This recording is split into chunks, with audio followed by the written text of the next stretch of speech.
решил показать панду свой, по которому я забираюсь домой. Вот такой пандус самодельный. Я не знаю тут сколько градусов. Я знаю, что шириной метр где-то и в длину там больше 7 метров.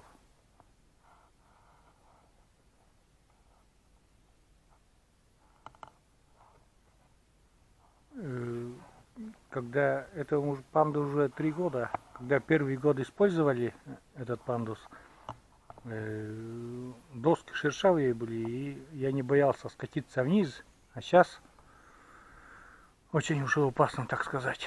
Тем более X-Power еще она легкая и не, как говорится, колеса не идут юзом.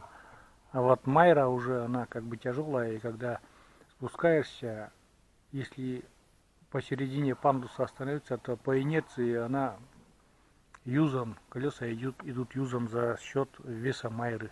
И очень опасно. И всегда меня кто-то сзади страхует. А забираюсь пока сам, без страховки. Вот сейчас